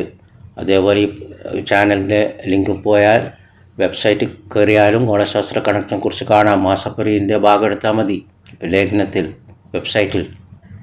അതേപോലെ നിലവിലെ വിഷയം എന്ന ഭാഗത്തിൽ പോയാൽ അലി മണിഫാൻ്റെ ഹിജറ കലണ്ടറിലെ പിഴവുകളുണ്ടെങ്കിൽ സ്വാഭാവികമല്ലേ. അള്ളാഹുവും റസൂലും പഠിപ്പിക്കാത്ത രീതിയിൽ ഖുർആനൊക്കെ ദുർവ്യാഖ്യാനിച്ച് സഹാബാക്കളുടെ ഒന്നും മാതൃകയില്ലാത്തത് പിൻപറ്റിയാൽ പിഴവ് വരും, സ്വാഭാവികമാണ്. ഇസ്ലാമിൽ പിഴവ് വരില്ല. ബാറക്കല്ലാഹു ഫീക്കും. അത് അള്ളാഹിൻ്റെ ദീനാണ്. പക്ഷെ അത് മനുഷ്യൻ നടപ്പിലാക്കുമ്പോൾ ഇങ്ങനത്തെ ഓരോ തെറ്റുകൾ വരുമ്പോഴാണ് പ്രശ്നങ്ങൾ വരുന്നത്. ബാറക്കല്ലാഹു ഫീക്കും. അപ്പോൾ അതിനെക്കുറിച്ച് പ്രമാണങ്ങളുടെ തെളിവുകൾ വ്യക്തമായിട്ട് അവിടെ നിങ്ങൾക്ക് കാണാൻ സാധിക്കും. ആരുടെ തഫ്സീറാണ് പരിശോധിക്കേണ്ടത്? സഹാബാക്കളുടെ തഫ്സീർ റളിയല്ലാഹു അൻഹും. അവരാണ് വഹീന് സാക്ഷികളായവർ. അവരാണ് നബി സല്ലല്ലാഹു അലൈഹി വസല്ലം നേരിട്ട് പഠിച്ചവർ. അവർക്കാണ് നബി സല്ലല്ലാഹു അലൈഹി വസല്ലം ആയത്തിൻ്റെ അർത്ഥവും വ്യാഖ്യാനവും പറഞ്ഞു കൊടുക്കുന്നത്. അപ്പോൾ അവരുടെ തഫ്സീറിലാണ് സത്യം ഉണ്ടാവുക. ബാറക്കല്ലാഹു ഫീക്കും. പിന്നെ അതിനെതിരെ ആരെങ്കിലും സംസാരിച്ച സാമാന്യ ബുദ്ധിയല്ലേ, അതെടുക്കാൻ പാടില്ല. സഹാബാക്കൾ പറഞ്ഞതിന് വിരുദ്ധമായിട്ട് അടിസ്ഥാന വിഷയങ്ങളിൽ, ശാഖാപരമായ വിഷയങ്ങളിൽ അഭിപ്രായ വ്യത്യാസം സഹാബാക്കളിലും ഉണ്ട്. കാരണം ആ രീതിയിലാണ് അതിൻ്റെ വചനങ്ങളും പ്രമാണങ്ങളും ഒക്കെ. അപ്പോൾ അവിടെ അള്ളാഹു ഇജ്തിഹാദ് നൽകാനുള്ളൊരു അവസരം കൊടുത്തിട്ടുണ്ട്. ആ ഇജ്തിഹാദ് ശരിയായ 2 പ്രതിഫലവും തെറ്റിയാൽ 1 പ്രതിഫലമുണ്ട്. ഷർറില്ല. ബിദ്അത്ത് അങ്ങനെയല്ല. അപ്പോൾ ഫിഖ്ഹി അഭിപ്രായ വ്യത്യാസം പോലെയല്ല ബിദ്അത്തിൻ്റെ അഭിപ്രായ വ്യത്യാസം. അത് അടിസ്ഥാനപരമായി മനസ്സിലാക്കണം. ബിദ്അത്തുകളെക്കുറിച്ച് അത് നരകത്തിലാണെന്നാണ് പറഞ്ഞത്. എന്നാൽ ശാഖാപരമായ വിഷയങ്ങൾ അത് തെറ്റിയാലും ഒരു പ്രതിഫലമാണ്. അപ്പോൾ നബി സല്ലല്ലാഹു അലൈഹി വസല്ലം ചെയ്യാത്ത, പ്രവർത്തിക്കാത്ത, കാണിക്കാത്ത അത് ദീനിൽ പുതിയതായിട്ട് കൊണ്ടുവന്നാൽ, ദുനിയാവിലല്ല ദീനിൽ പുതിയതായിട്ട് കൊണ്ടുവന്നാൽ അത് വിദ്അത്താണ്, നരകത്തിലാണ്. അതേപോലെ തബ്ലീഗ് ജമാഅത്ത് എന്ന് പറഞ്ഞൊരു വലിയ സമൂഹം, ആഗോളതലത്തിൽ തന്നെ ഒരു വലിയ സമൂഹം, ദഅവത്ത് എന്ന് പറഞ്ഞ് വിജ്ഞാനമില്ലാത്തവർ 3 ദിവസം, 10 ദിവസം, 40 ദിവസം, 4 മാസം എന്ന ക്രമത്തിൽ നാടും വീടും കച്ചവടം വിട്ട് പുറപ്പെടുകയാണ്. ഇതെവിടുന്ന് കിട്ടി? നബി സല്ലല്ലാഹു അലൈഹി വസല്ലം പഠിപ്പിച്ചോ? സഹാബാക്കൾ റളിയല്ലാഹു അൻഹു പഠിപ്പിച്ചോ? അവർ നാടും വീടും വിട്ടു പോയോ? ഈ രീതിയിൽ, ഈ മന്നജിൽ, ഈ മന്നജ് എവിടുന്ന് വന്നു?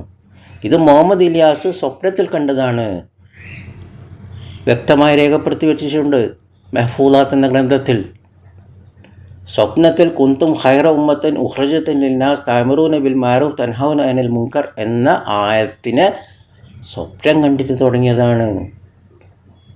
ഇങ്ങനത്തെ സ്വപ്നങ്ങൾ, ഖുർആനും ഹദീസിനും എതിരായി വരുന്ന സ്വപ്നങ്ങൾ, അള്ളാഹു റസൂൽ സല്ലല്ലാഹു അലൈഹി വസല്ലം സഹാബത്തിലും മാതൃകയില്ലാത്ത സ്വപ്നങ്ങൾ, അത് ശൈത്താനിൽ നിന്നാണ് പണ്ഡിതന്മാർ വ്യക്തമാക്കിയിട്ടുണ്ട്. കാരണം എന്താ? ഒന്നിക്കൽ അള്ളാഹു റസൂലും പഠിപ്പിച്ചതായിരിക്കണം, അല്ലെങ്കിലോ അത് ശൈത്താനിൽ നിന്നാണ്. ബാറക്കല്ലാഹു ഫീക്കും. കാരണം ഒരു മുസ്ലിം അള്ളാഹു റസൂലും സഹാബത്തും കാണിച്ച മാതൃകയല്ലേ പിൻപറ്റുള്ളൂ. അതാണല്ലോ മൻഹജ്, അതാണല്ലോ രീതിശാസ്ത്രം, അതാണല്ലോ മാർഗം. കാരണം ആ ഗ്രന്ഥത്തിൽ മഹ്ഫൂദാത്തിൽ എഴുതി വെച്ചിട്ടുണ്ട് തബ്ലീഗി തരീഖ ഉറുദുവിൽ. അത് തബ്ലീഗി മൻഹജാണ്, തബ്ലീഗിൻ്റെ രീതിശാസ്ത്ര മാർഗം. അതുകൊണ്ടാണ് ഇവരിങ്ങനെ പോകുന്നത്. അപ്പോൾ അതൊക്കെ പുതിയതാണ്. അപ്പോൾ പിന്നീട് വന്ന പണ്ഡിതന്മാർ, അത് ജമാഅത്ത് ഇസ്ലാമിക്കോട്ടെ, തബ്ലീഗ് ആയിക്കോട്ടെ, സമസ്തൻ്റെ പണ്ഡിതന്മാരായിക്കോട്ടെ, അവരുടേതായ രീതിയിൽ ഖുർആനെ വ്യാഖ്യാനിക്കുകയാണ്. സഹാബത്തിൻ്റെ തഫ്സീർ ഇതൊന്നും കാണൂല. അവർ പുതിയ പുതിയ തത്വങ്ങൾ കൊണ്ടുവരികയാണ്. ഇതൊക്കെ സഹാബത്തിൻ്റെ തത്വത്തിന് എതിരുമായിരിക്കും നമ്മൾ പഠിക്കുമ്പം. ബാറക്കല്ലാഹു ഫീക്കും. അപ്പം നബി സല്ലല്ലാഹു അലൈഹി വസല്ലം നേരിട്ട് പഠിച്ച സഹാബാക്കൾ പറയുന്നതിനെതിരായിട്ട് പിന്നീട് വന്ന നേതാക്കന്മാർ, അവർ എത്ര വലിയ പണ്ഡിതന്മാരായിക്കോട്ടെ, ഹാഫിളുകളായിക്കോട്ടെ, നിരവധി ഗ്രന്ഥങ്ങൾ എഴുതിയവരായിക്കോട്ടെ, എങ്ങനെ നമുക്കെടുക്കാൻ പറ്റും? സിദ്ദീഖ് റളിയല്ലാഹു അൻഹു, ഉമർ റളിയല്ലാഹു അൻഹു, അലി റളിയല്ലാഹു അൻഹു ഒക്കെ സ്വർഗം കൊണ്ട് വാഗ്ദാനം ചെയ്യപ്പെട്ട, ഖുർആനിൽ അങ്ങേയറ്റം പ്രശംസിച്ച, അവരെ പിൻപറ്റണമെന്ന് പറഞ്ഞ സൂറത്ത് തൗബയിലെ 100 പോലത്തെ വചനങ്ങളിൽ, അതേപോലെ സൂറത്ത് നിസായിലെ 115 പോലത്തെ വചനങ്ങളിൽ അവരങ്ങനെ ഐക്യത്തോടെ പറഞ്ഞൊരു വിഷയത്തിന് എതിരായിട്ട് വേറൊരു വലിയ പണ്ഡിതൻ കൊണ്ട് വന്ന് അതെങ്ങനെ അംഗീകരിക്കും? അങ്ങനെയാണ് ഭിന്നിപ്പ് വരുന്നത്, അങ്ങനെയാണ് കക്ഷിത്വം വരുന്നത്. അങ്ങനെ പിന്നെ ഈ കക്ഷിയോടാണ് താല്പര്യം. കാരണം അള്ളാഹ് പറഞ്ഞില്ലേ ഭിന്നിക്കരുതെന്ന്. വഅതസിമു ബിഹബിലില്ലാഹി ജമീഅ, നിങ്ങളെല്ലാവരും അള്ളാഹിൻ്റെ പാശത്തെ മുറുകെ പിടിക്കുക, വഹ്യിനെ മുറുകെ പിടിക്കുക. വലാ തഫറഖു, നിങ്ങൾ ഭിന്നിക്കരുത്. അപ്പോൾ സഹാബാക്കൾ അടിസ്ഥാന വിഷയങ്ങളിൽ മൻഹജിൽ ഭിന്നിച്ചിട്ടില്ല, ശാഖാപരമായ കാര്യങ്ങളിലേ ഭിന്നിച്ചിട്ടുള്ളൂ. വിശ്വാസ കാര്യങ്ങളിൽ അവരെല്ലാവരും ഐക്യത്തിലാണ്. നബി സല്ലല്ലാഹു അലൈഹി വസല്ലം അള്ളാഹ് എന്താണോ പഠിപ്പിച്ചത് അതാണ്. അള്ളാഹിൻ്റെ നാമങ്ങളും ഗുണവിശേഷങ്ങളും അവർ ഐക്യത്തിലാണ്. അള്ളാഹു എവിടെയും ചോദിച്ചാൽ അവർ ഐക്യത്തിലാണ്. അതുകൊണ്ടാണ് അടിമ സ്ത്രീക്ക് പോലും അതിന് മറുപടി പറയാൻ പറ്റിയത്. അവർക്കാർക്കും അശ്വരി വിശ്വാസമല്ല പിന്നീട് വന്ന ഏതോ പണ്ഡിതൻ. അതേപോലെ പിന്നീട് വന്ന ഏത് പണ്ഡിതനും ആയിക്കോട്ടെ നമുക്ക് എടുക്കാൻ പറ്റൂല. അത് സഹാബത്ത് ഐക്യത്തോടെ മനസ്സിലാക്കിയ കാര്യങ്ങൾ, ഐക്യത്തോടെ അവരെ ജീവിതത്തിൽ കൊണ്ടുവന്ന കാര്യങ്ങൾ. ബാറക്കല്ലാഹു ഫീക്കും. വെറുതെ നാവ് കൊണ്ട് നമ്മൾ സഹാബാക്കളെയാണ് പിൻപറ്റുന്നു റളിയല്ലാഹു അൻഹു എന്ന് പറയാൻ പാടില്ല. അത് ജീവിതത്തിൽ കൊണ്ടുവരണം. അങ്ങനെ ജീവിതത്തിൽ കൊണ്ടുവന്ന പണ്ഡിതന്മാരിന്ന് ജീവിച്ചിരിപ്പുണ്ടോ എന്ന് അന്വേഷിക്കണം, എന്നിട്ട് അവരെ പിൻപറ്റണം. ബാറക്കല്ലാഹു ഫീക്കും. പിന്നെ നമുക്ക് കാണാം ബൗദ്ധവാരാധകരുടെ ആഘോഷങ്ങൾക്ക് ആശംസ നേരുന്നതും അതിൽ പങ്കെടുക്കുന്നതൊക്കെ മുസ്ലിങ്ങൾ, സ്ത്രീകളടക്കം. സ്ത്രീകളുടെ വേഷം പോലും ആരുടെ പോലെ ആകുകയാണ്. അപ്പോൾ ഇങ്ങനൊക്കെ തിന്മകൾ ഉണ്ടാകുമ്പം ബൗദ്ധവാരാധകർ അവരുടെ ആഘോഷ ദിവസങ്ങളിൽ നമ്മൾ അവർക്കെന്തെങ്കിലും അവർക്ക് നിരോധിച്ച കാര്യങ്ങൾ കൊടുത്താൽ അവർ സ്വീകരിക്കുമോ? അപ്പോൾ അവരവരുടെ വിശ്വാസത്തിൽ ഉറച്ചു നിൽക്കുന്നുണ്ട്. അവരത് എന്ത് വിശ്വാസമാണോ അവരെ പഠിപ്പിച്ചത് ആ തെറ്റായ വിശ്വാസത്തിൽ. പക്ഷെ നമ്മളെ വിശ്വാസപ്രകാരവും അവരുടെ ആഘോഷങ്ങളിൽ പങ്കെടുക്കാൻ പാടില്ല, ആശംസ നേരാൻ പാടില്ല. അത് ആരാധനാപരമായ വിഷയമാകട്ടെ, ആരാധനയല്ലാത്ത വിഷയമാകട്ടെ, അവരുടെ ആഘോഷങ്ങളുമായി ബന്ധപ്പെട്ട് ഇത് വിശദമായിട്ട് വെബ്സൈറ്റിൽ നിങ്ങൾക്ക് കാണാൻ പറ്റും അനിസ്ലാമിക ആഘോഷങ്ങൾ എന്ന് പറഞ്ഞിട്ട്. നിങ്ങൾ നിലവിലെ വിഷയങ്ങളെന്ന് പറഞ്ഞ ആ ഭാഗത്ത് പോയാൽ ഇൻഷാ അല്ലാഹ് നിങ്ങൾക്ക് കാണാൻ പറ്റും. ഇനി ഹറാമുകളുടെ അവസ്ഥയോ? സംഗീതം വ്യാപകമാണ്.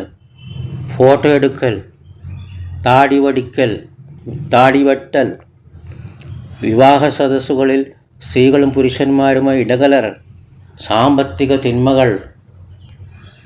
ഇനി ഇതിനൊക്കെ എന്താ പറയുക? എല്ലാ അഭിപ്രായ വ്യത്യാസമുള്ള വിഷയമാണ്, അതുകൊണ്ട് കുഴപ്പമില്ല. അപ്പോൾ എന്താ, എല്ലാ ശാഖാപരമായ വിഷയം പോലെ എല്ലാ അഭിപ്രായ വ്യത്യാസമുള്ള വിഷയമാണ്. പണ്ഡിതന്മാർ അങ്ങനെയും പറഞ്ഞിട്ടുണ്ട് ഇങ്ങനെയും പറഞ്ഞിട്ടുണ്ട്. ഇഷ്ടമുള്ള എടുത്തോന്നുള്ള രീതിയിലാണ് പറയുന്നത്. എല്ലാ അഭിപ്രായ വ്യത്യാസമുള്ള വിഷയങ്ങൾ വ്യക്തമായിട്ട് നമുക്കറിയാം ഏതാണെന്ന്. അതല്ലാത്ത വിഷയങ്ങളുണ്ട്. സംഗീതത്തെക്കുറിച്ച് മാത്രം എടുക്കുക.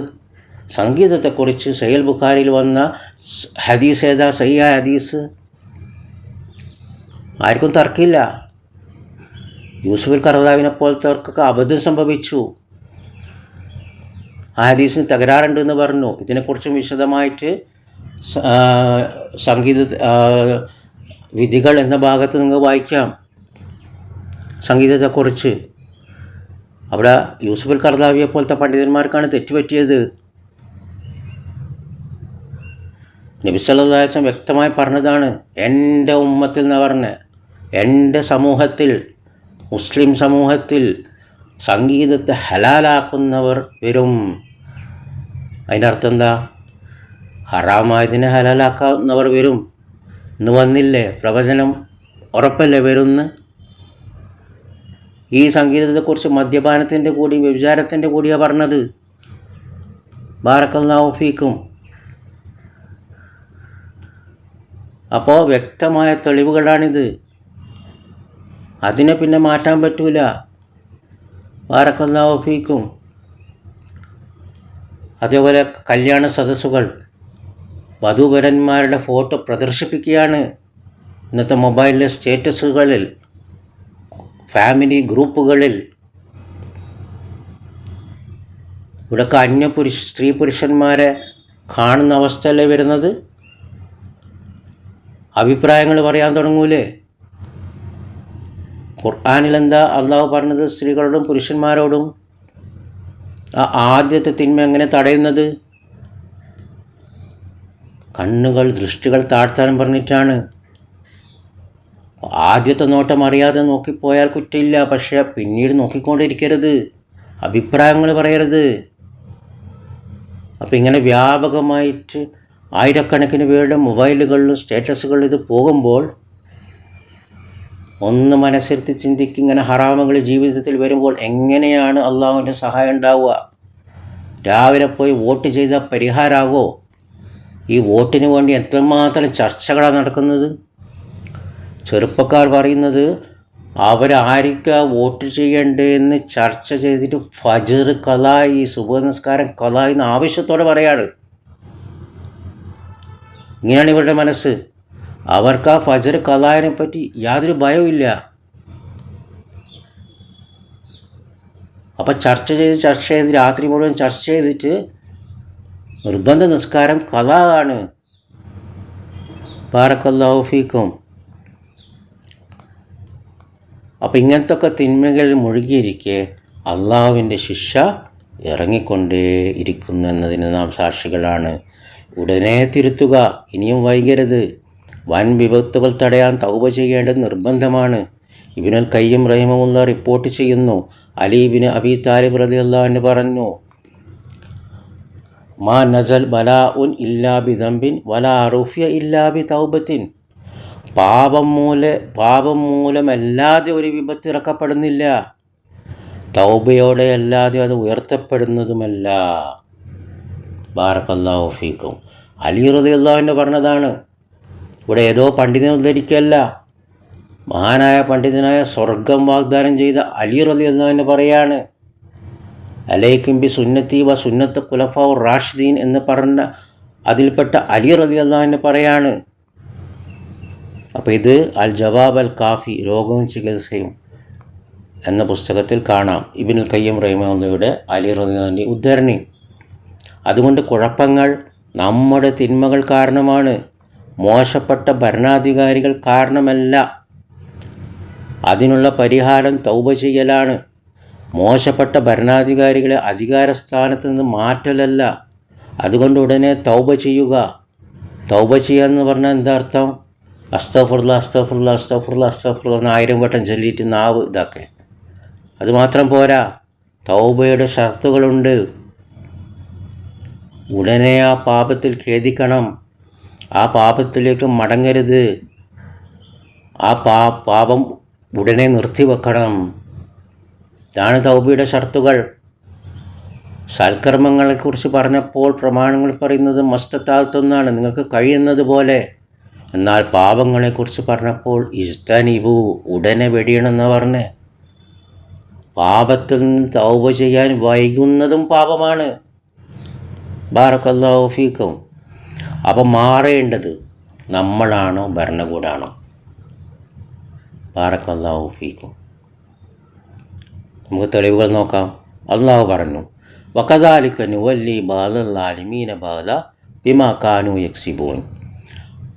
അപ്രകാരം അതിക്രമങ്ങൾ വഴി അവർ സമ്പാദിച്ചതിൻ്റെ ഫലമായി അക്രമികളായ ചിലരുടെ മേൽ അധികാരം നൽകി. അപ്പോൾ അക്രമം പ്രവർത്തിച്ചത് കാരണം, പാപങ്ങൾ കാരണം അള്ളാഹു എന്ത് ചെയ്യും? അക്രമികൾക്ക് അധികാരം നൽകും. ഇത് സൂറത്ത് അൻആം 6-ാം അധ്യായം 129-ാം വചനാണ്. ഇതിൻ്റെ തഫ്സീറിൽ ഖുർത്തുബി റഹിമഹുല്ലാ പറഞ്ഞു. ഇമാം ഖുർത്തുബി ആരാ? ലോക മുസ്ലിങ്ങൾക്കിടയിൽ തർക്കമില്ലാത്ത പണ്ഡിതനാണ്. വിദഅത്തിൻ്റെ കക്ഷികളായിക്കോട്ടെ, അവർക്ക് പോലും തർക്കമില്ലാത്ത പണ്ഡിതനാണ് ഇമാം ഖുർത്തുബി. അദ്ദേഹം ആരെയാണ് ഉദ്ധരിക്കുന്നത്? ഇബ്നു അബ്ബാസ് റളിയല്ലാഹു അൻഹു, സഹാബി, പണ്ഡിതൻ. നബി സല്ലല്ലാഹു അലൈഹി വസല്ലം തലക്ക് വെച്ച് ദുആ ചെയ്ത, അള്ളാഹ് വിജ്ഞാനം നൽകണം എന്നിപ്പോൾ ദുആ ചെയ്ത മഹാനായ ഇബ്നു അബ്ബാസ് റളിയല്ലാഹു അൻഹു, വഹീന് സാക്ഷിയായ പണ്ഡിതൻ, നബി സല്ലല്ലാഹു അലൈഹി വസല്ലം നേരിട്ട് പഠിച്ച പണ്ഡിതൻ. അദ്ദേഹം പറയുന്നു റളിയല്ലാഹു അൻഹു, അള്ളാഹു ഒരു ജനതയോട് തൃപ്തിപ്പെട്ടാൽ അവരുടെ ഭരണാധികാരം അവരിൽ നല്ല ആളുകൾക്ക് ഏൽപ്പിച്ചു കൊടുക്കും. അപ്പോൾ അള്ളാഹു നമ്മളോട് തൃപ്തിപ്പെടണം, അപ്പോഴേ നമുക്ക് നല്ല ഭരണാധികാരികളെ ലഭിക്കുകയുള്ളൂ. അള്ളാഹു ഒരു ജനതയോട് കോപിച്ചാൽ അവരുടെ ഭരണാധികാരം അവരിലെ മോശം ആളുകൾക്ക് ഏൽപ്പിച്ചു കൊടുക്കും. ആയത്തിൽ വ്യക്തമല്ലേ? അധികാരം മോശപ്പെട്ട ആളുകൾക്ക്, അക്രമികൾക്ക് അള്ളാഹു കൊടുക്കും. ഇബ്നു അബ്ബാസ് റളിയല്ലാഹു അൻഹു പറയുന്നു, ഇതിൻ്റെ വിശദീകരണം, അള്ളാഹു ഒരു ജനതയോട് തിന്മ ഉദ്ദേശിച്ചാൽ അവരുടെ ഭരണാധികാരം അവരിലെ മോശം ആളുകൾക്ക് ഏൽപ്പിച്ചു കൊടുക്കും. എന്നിട്ട് ഇബ്നു അബ്ബാസ് റളിയല്ലാഹു അൻഹു ഒരു തെളിവും കൂടി പറയുന്നു, നിങ്ങൾക്ക് ഏതൊരു ആപത്ത് ബാധിക്കുന്നതായാലും അത് നിങ്ങളുടെ കരങ്ങൾ പ്രവർത്തിച്ചത് നിമിത്തമായിരിക്കും. ഇത് ഞാൻ ആദ്യം ഓതിയ ആയത്താണ്. അപ്പോൾ ഞാൻ എൻ്റെ ബുദ്ധി കൊണ്ട് സംസാരിച്ചതല്ല ആയത്തൊന്നും. ഇത് സഹാബാക്കൾ റളിയല്ലാഹു അൻഹു പഠിപ്പിക്കുകയാണ്. നബി സല്ലല്ലാഹു അലൈഹി വസല്ലം നേരിട്ട് പഠിച്ചവർ, വഹീന് സാക്ഷികളായവർ, നീതിമാന്മാർ, ഖുർആനിൽ അങ്ങേയറ്റം പ്രശംസിച്ചവർ, റളിയല്ലാഹു അൻഹും വറളു അൻഹും എന്ന് പറഞ്ഞവർ. അവർ അള്ളാഹുവിനെ കൊണ്ടും തൃപ്തിപ്പെട്ടു, അള്ളാഹു അവരെ കൊണ്ടും തൃപ്തിപ്പെട്ടു. സൂറത്ത് തൗബയിൽ നോക്കുക. ബാറക്കല്ലാഹു ഫീക്കും. അപ്പം നാം ദുഷിച്ചാൽ നമുക്ക് ദുഷിച്ച ഭരണാധികാരികളെ ആയിരിക്കും കിട്ടുക. നാം നന്നായാൽ അള്ളാഹു കുഴപ്പങ്ങളെ നീക്കുകയും നല്ല ഭരണാധികാരികളെ നൽകുകയും ചെയ്യുന്നു. നബി സല്ലല്ലാഹു അലൈഹി വസല്ലം പറഞ്ഞു, നോക്കൂ നിങ്ങൾ ഈ ഹദീസ് നോക്കൂ, സഹീഹായ ഹദീസാണ്, ആർക്കും തർക്കമില്ല, വ്യക്തമായ സഹീഹായ ഹദീസാണ്. നിങ്ങൾ പലിശ ഇടപാട് നടത്തുകയും കന്നുകാലികളുടെ വാലുകൾ പിടിക്കുകയും കൃഷിയിൽ സംതൃപ്തരാവുകയും ജിഹാദ് ഉപേക്ഷിക്കുകയും ചെയ്താൽ അള്ളാഹു നിങ്ങൾക്ക് നിന്ദ വരുത്തി വെക്കും. നിങ്ങൾ നിങ്ങളുടെ മതത്തിലേക്ക് മടങ്ങുന്നത് വരെ നിങ്ങളിൽ നിന്ന് അഥവാ ആ നിന്ദ നീക്കം ചെയ്യുകയുമില്ല. ഇത് അബൂദാവൂദ് റിപ്പോർട്ട് ചെയ്ത സഹീഹ് ഹദീസാണ്. അപ്പോൾ നിന്ദതയ്ക്ക് കാരണം പലിശ ഇടപാട് നടത്തുകയും കച്ചവടത്തിൽ മുഴുകലുമാണ്. പിന്നെ ജിഹാദ് ഉപേക്ഷിക്കലും. നിന്ദതയ്ക്കുള്ള പരിഹാരം എന്താണ്? ഹത്താ തർജിയൂന ദീനക്കും, നിങ്ങൾ ദീനിലേക്ക് മടങ്ങുന്നത് വരെ നിന്ദ ബാധിക്കും. അപ്പോൾ ദീനിലേക്ക് മടങ്ങുക എന്നാണ് ഹദീസിൽ പഠിപ്പിക്കുന്നത്. അപ്പോൾ ഇവിടെ നിന്ദ്യത വരുത്തുന്നത് ആരാ? സയനിസ്റ്റാണോ? ഫാസിസ്റ്റാണോ? അമേരിക്കയാണോ? അല്ലല്ലോ. അള്ളാഹുവാണ് നിന്ദ്യത വരുത്തുന്നത്. അള്ളാഹു തന്നെ അതിന് പരിഹാരം പറഞ്ഞു തരുന്നു. ഉറപ്പല്ലേ? പരിഹാരം പറഞ്ഞു തരുമല്ലോ. ആ പ്രഥമ ജിഹാദ്, അപ്പോൾ ഇവിടെ ജിഹാദ് നമ്മൾ ഉപേക്ഷിച്ചു. എന്താണ് പ്രഥമ ജിഹാദ്? അത് നിഷ്ക്രിയരാകാതെ സ്വന്തത്തോട് ജിഹാദ് ചെയ്യലാണ്. അത് വിജ്ഞാനം തേടൽ, വിശ്വാസം, തൗഹീദ് ശരിയാക്കുക, ഷിർക്കിൽ നിന്നും ബിദ്അത്തുകളിൽ നിന്നും മോചിതരായി സുന്നത്തിൽ അധിഷ്ഠിതമാവുക, ഹറാമുകൾ സൂക്ഷിക്കുക, നന്മ കൽപ്പിക്കുക, തിന്മ തടയുക, പ്രബോധനം ചെയ്യുക എന്നതാണ്. ഈ ഒരു ഘട്ടം കഴിഞ്ഞാലേ മറ്റേ ജിഹാദുള്ളൂ. ഈ ഒരു ഘട്ടം കഴിയാതെ നമ്മൾ ആയുധമെടുത്താൽ, ഇനി എപ്പോൾ ആയുധമെടുക്കണം, ആരെടുക്കണം, ഒക്കെ നിബന്ധനകളുണ്ട് ഇസ്ലാമിൽ. ആർക്കും എങ്ങനെയെങ്കിലും പോയി കുറച്ച് ആളെയും കൂട്ടിയിട്ട് ആയുധം എടുത്ത് ജിഹാദ് ചെയ്യാൻ പറ്റൂല. അപ്പോൾ ഈ ഒരു പ്രഥമഘട്ടം ആദ്യം നടക്കണം, നമ്മൾ നന്നാകണം. ആ പ്രഥമ ജിഹാദ് നമ്മൾ എവിടെ? ഭൂരിപക്ഷ മുസ്ലിം സമൂഹത്തിലും, ലോകം മുഴുവൻ. അപ്പോൾ ഈ പ്രഥമ ജിഹാദ് നടത്താതെ ഉള്ളൊരു പരിഹാരം, അത് നടത്താതെ രാവിലെ തന്നെ പോയി വോട്ട് ചെയ്താൽ, വോട്ട് ചെയ്യേണ്ടെന്ന് ഞാൻ പറയുന്നില്ല, നിർബന്ധ സാഹചര്യത്തിൽ വോട്ട് ചെയ്യാമെന്ന് പണ്ഡിതന്മാർ പറഞ്ഞിട്ടുണ്ട്, അതുകൊണ്ട് ചെയ്യേണ്ടെന്ന് പറയുന്നില്ല. പക്ഷേ അതൊരു പരിഹാരമേ അല്ല. നമ്മൾ ഈ പ്രഥമ ജിഹാദ് ചെയ്യാത്തിടത്തോളം, നമ്മൾ ഹറാമുകൾ സൂക്ഷിക്കാത്തിടത്തോളം, നമ്മൾ വിദ്അത്തുകൾ ഒഴിവാക്കാത്തിടത്തോളം, നമ്മുടെ വിശ്വാസം ശരിയാകാത്തിടത്തോളം, ഈ പ്രമുഖ സംഘടനകളുടെ മദ്രസയിലല്ല ഇത് പഠിപ്പിക്കുന്നത് ചെറിയ കുട്ടികളെ. ഇവരും വളർന്നു വന്ന് വലിയ സമൂഹമാകല്ലേ ചെയ്യുക? വഴിപിഴക്കുന്ന അവസ്ഥയിലല്ലാകാം. അതുകൊണ്ടാണ് നമുക്ക് അഹ്ലുസുന്നത്തി വൽ ജമാഅത്തിൻ്റെ പണ്ഡിതന്മാർ ആരാണെന്ന് ആദ്യം നമ്മൾ മനസ്സിലാക്കണം. അത് സഹാബാക്കൾ റളിയല്ലാഹു അൻഹുവിനെ പിൻപറ്റുന്നവർ, നബി സല്ലല്ലാഹു അലൈഹി വസല്ലമയെ പിൻപറ്റുന്നവർ, ജീവിതത്തിൽ, കർമ്മത്തിൽ ഉദ്ഖുലൂ ഫിസ്സിൽമി കാഫ എന്ന് പറഞ്ഞ ഇസ്ലാമിലേക്ക് പൂർണ്ണമായും പ്രവേശിക്കുക. അപ്പോൾ രാഷ്ട്രീയത്തിലും എങ്ങനെ നബി സല്ലല്ലാഹു അലൈഹി വസല്ലം തീരുമാനങ്ങളെടുത്തു, എപ്പോൾ എടുത്തു, എങ്ങനെ അധികാരത്തിൽ വന്നു, അതിനൊന്നും മാറ്റം വരുത്താൻ പറ്റില്ല. ഇതൊക്കെ അടിസ്ഥാനങ്ങളാണ്. അതുകൊണ്ടാണ് അള്ളാഹുവിൻ്റെ ശിക്ഷ ഇറങ്ങുന്നത്. ബാറക്കല്ലാഹു ഫീക്കും. അപ്പോൾ സ്ഥായിയായ പരിഹാരം നമ്മളെ മതത്തിലേക്ക് പൂർണ്ണമായി മടങ്ങുക എന്നതാണ്. ബാറക്കല്ലാഹു ഫീക്കും. അവർക്കാണ് വിജയം. അല്ലാതെ തെരഞ്ഞെടുപ്പ് രാഷ്ട്രീയമോ പ്രതിഷേധ സമരങ്ങളോ ഉൽപ്പന്നങ്ങളുടെ ബഹിഷ്കരണമോ ഒന്നുമല്ല. ഇവയൊന്നും സ്ഥായിയായ പരിഹാരമല്ല. മാത്രമല്ല, ഇവയിൽ മതത്തിൽ തെളിവില്ലാത്ത ബിദ്അത്തുകളുണ്ട്. പ്രയോഗവൽക്കരിക്കുമ്പോൾ ഗുരുതരമായ ഭവിഷ്യത്തുകളും സംഭവിക്കുന്നുണ്ട്. പ്രതിഷേധ സമരങ്ങൾ പരിഹാരമെന്ന് അള്ളാഹു നബി സല്ലല്ലാഹു അലൈഹി വസല്ലം പഠിപ്പിച്ചോ? ഇല്ല. ഒരു പ്രവാചകനും പഠിപ്പിച്ചിട്ടില്ല, ഒരു സഹാബിയിലും മാതൃകയില്ല. അത് നല്ലതായിരുന്നെങ്കിൽ ഏറ്റവും ആദ്യം അത് ചെയ്യുക സഹാബാക്കൾ റളിയല്ലാഹു അൻഹു അല്ലേ? പക്ഷെ അത് ചെയ്യുന്നവർ അതിൻ്റെ ഭവിഷ്യത്ത് നോക്കും. സമരമായൊരു ബന്ധവുമില്ലാത്തവരാണ് അതിൻ്റെ ഭവിഷ്യത്തുകൾ അധികം അനുഭവിക്കുന്നത്. ബാറക്കല്ലാഹു ഫീക്കും. അന്നും സമരം ചെയ്യാമായിരുന്നു, പക്ഷെ അവർ ചെയ്തിട്ടില്ല. അങ്ങനെ അവരന്ന് ചെയ്തത് ഇന്ന് നമ്മൾ ദീനെന്ന് പറഞ്ഞ് ചെയ്താൽ അത് നരകശിക്ഷയ്ക്ക് കാരണമാകുന്ന ബിദ്അത്താണെന്നാണ് പ്രമാണങ്ങൾ പഠിപ്പിക്കുന്നത്. ഈ സമരം അള്ളാഹു പഠിപ്പിക്കാത്തതാണ്. സമരം ചെയ്യുന്ന മുസ്ലിങ്ങളുടെ അവസ്ഥ നോക്ക്. അവരിലധിക പേരും ഫജറിന് സുബഹ്ക്ക് മസ്ജിദിൽ വരാത്തവരാണ്, താടി വടിച്ചവരാണ്, സംഗീതത്തിന് പ്രാധാന്യം നൽകുന്നവരാണ്, സ്ത്രീ പുരുഷ ഇടകലകളിന് യാതൊരു പ്രാധാന്യം കൽപ്പിക്കാത്തവരാണ്, പലിശ ഇടപാട് നടത്തുന്നവരാണ്. അപ്പോൾ എങ്ങനെയാണ് അള്ളാഹിൻ്റെ സഹായം ഉണ്ടാവുക? ആ ഗുണങ്ങൾ സൂറത്ത് നൂറിലെ 24-ാം അധ്യായം 55-ാം വചനത്തിൽ പറഞ്ഞ ഗുണങ്ങൾ എവിടെ നമുക്ക്? ബാറക്കല്ലാഹു ഫീക്കും. അതുകൊണ്ട് നാം അള്ളാഹു പറഞ്ഞത് മാത്രം ചെയ്യുക, അള്ളാഹു പഠിപ്പിക്കാത്തത് ചെയ്യരുത്. അത് നരകശിക്ഷയ്ക്ക് കാരണമാകുന്ന ബിദ്അത്താണ്. അള്ളാഹു നിരോധിച്ച ഹറാമുകൾ പൂർണ്ണമായി ഉടനെ വെടിയുക, ശേഷം അള്ളാഹുവിൽ ഭരമേൽപ്പിക്കുക. അവർക്കാണ് അള്ളാഹുവിൻ്റെ സഹായമുണ്ടാവുക, അവർക്കാണ് വിജയമുണ്ടാവുക. ഇനി ഭരണകൂടവുമായി ബന്ധപ്പെട്ട നിയമങ്ങൾ, അവകാശങ്ങൾ നിഷേധിക്കപ്പെടുന്നെങ്കിൽ നമുക്ക് കോടതിയെ സമീപിക്കാം. കോടതി വിധി പ്രതികൂലമാണെങ്കിലോ അങ്ങനെയും സംഭവിക്കാമല്ലോ. നമ്മൾ ക്ഷമിക്കുക, അതാണ് പ്രവാചകൻ അലൈഹിസ്സലാമുകളുടെ മാതൃക. പിന്നെയോ മതത്തിലേക്ക് മടങ്ങുക, നമ്മൾ നന്നാവുക. തൗഹീദ്, സുന്നത്ത്, ഹലാല് അതേ പറ്റുള്ളൂ. ഷിർക്ക്, ബിദ്അത്ത്, തെറ്റായ വിശ്വാസങ്ങൾ, ഹറാം അത് പാടില്ല. പിന്നെയോ ദുആ ചെയ്യുക. ഇബ്രാഹിം അലൈഹിസ്സലാം, സക്കരിയ അലൈഹിസ്സലാം അവർക്ക് കുട്ടിയെ കിട്ടിയത് എപ്പോഴാണ്? വാർദ്ധക്യത്തിലാണ്. അപ്പം നീണ്ട വർഷങ്ങളെടുക്കും ദുആ സ്വീകരിക്കാൻ. അപ്പോൾ അവർ ക്ഷമിച്ചു. അതേപോലെ അയ്യൂബ് നബി അലൈഹിസ്സലാം നീണ്ട വർഷങ്ങൾ രോഗം ബാധിച്ചു. ആരെയും കുറ്റം പറഞ്ഞില്ല, അള്ളാഹുവിനെ കുറ്റം പറഞ്ഞില്ല, ദുആ ചെയ്തു നീണ്ട വർഷങ്ങൾ.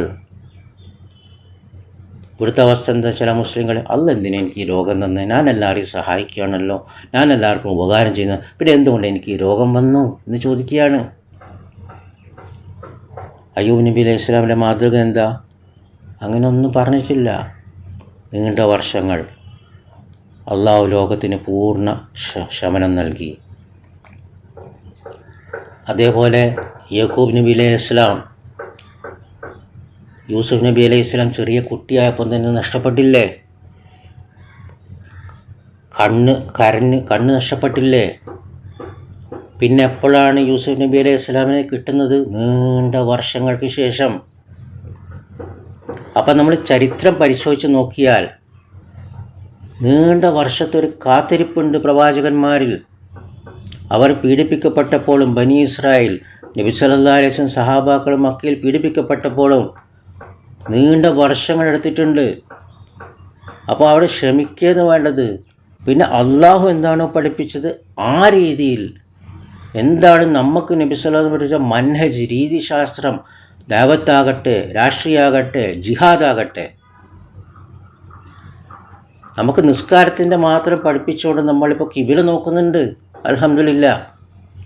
ഇന്നിപ്പോൾ മൊബൈൽ ഫോൺ ഉള്ളതുകൊണ്ട് യാത്ര പോകുന്നവർ നിസ്കാര സമയം കിബില നോക്കാൻ ഉപയോഗിക്കുന്നുണ്ട്. ഇതേപോലെ ജിഹാദും രാഷ്ട്രീയവും ദഅവത്തും എല്ലാം ഇതേമാതിരി പഠിക്കണം. അതിവിടെ പഠിപ്പിക്കുന്നില്ല. മൻഹജ് തെറ്റി. സലഫുസ്സാലിങ്ങളുടെ മന്നജല്ല, സഹാബാക്കൾ റളിയല്ലാഹുവിൻ്റെ മന്നജല്ല, നേരിട്ട് നബി സല്ലല്ലാഹു അലൈഹി വസല്ലം പഠിപ്പിച്ചവരുടെ മന്നജൽ. അതിൽ നിന്ന് തെറ്റി നമ്മൾ നേതാക്കന്മാരെ പിൻപറ്റുകയാണ്, അവരുടെ പുസ്തകങ്ങൾ പരിഭാഷപ്പെടുത്തുകയാണ്. എന്നിട്ട് അവരെന്താണോ പഠിപ്പിക്കുന്നത്, വിശ്വാസകാരിയായിക്കോട്ടെ, തത്വങ്ങളായിക്കോട്ടെ, മന്നജായിക്കോട്ടെ, സ്വപ്നത്തിൽ വന്നതുപോലും ഖുർആനും ഹദീസിനും എതിരായത് അവർ പഠിപ്പിക്കുന്നത് നമ്മൾ വേഗം അങ്ങോട്ട് നടപ്പിലാക്കുകയാണ്. അതിനു വേണ്ടി ആളുകളിലേക്ക് ഓടിപ്പോയി ആളുകളെ ക്ഷണിക്കുകയാണ്, വീടുകൾ കയറി. അതുകൊണ്ട് നമ്മൾ സൂക്ഷിക്കണം. അതുകൊണ്ട് നമ്മൾ ദുആ ചെയ്യുക, ക്ഷമിക്കുക. അതൊരിക്കലും പരാജയപ്പെടുകയില്ല. നമ്മൾ സ്വയം നന്നാകുക. അതേപോലെ ബദർ യുദ്ധത്തിന് നബി സല്ലല്ലാഹു അലൈഹി വസല്ലം അള്ളാഹുവിന് വേണ്ടി 2 കൈകളും നീട്ടിയാണ് ദുആ ചെയ്തത്. അങ്ങനെ അള്ളാഹു വിജയം നൽകി. അള്ളാഹു പറഞ്ഞു, ഇസ്തസ്തഗീസൂന റബ്ബക്കും ഫസ്തജാബ ലക്കും. നിങ്ങൾ നിങ്ങളുടെ റബ്ബിനോട് സഹായം തേടിയെന്ന സന്ദർഭം ഓർക്കുക, എന്നിട്ട് അവൻ നിങ്ങൾക്ക് ഉത്തരം നൽകി. സൂറത്ത് അൻഫാലിലെ 8-ാം അധ്യായം 9-ാം വചനമാണ്. അപ്പോൾ പരീക്ഷണങ്ങൾ ഉണ്ടാകും, ചിലപ്പോൾ വർഷങ്ങളോളം നീണ്ടു നിൽക്കും. അള്ളാഹു പരീക്ഷിക്കുകയാണ്. ഈ പറഞ്ഞ ദുആകൾ, പ്രവാചകന്മാരുടെ ദുആകൾ, ഇവിടെയൊക്കെ അസംഭവ്യം എന്ന് ആർക്കും തോന്നാവുന്ന അവസരങ്ങളിലാണ് അള്ളാഹു ദുആകൾക്ക് ഉത്തരം നൽകിയത്. അതുകൊണ്ട് ദുആ നിസ്സാരമായി കാണരുത്. അതുകൊണ്ട് ആവർത്തിച്ച് പറയുന്നു, ദുആ, ക്ഷമ, അത് സത്യവിശ്വാസി അവരുടെ ജീവിതത്തിൽ കൊണ്ടുവരേണ്ട ഒരു കാര്യമാണ്.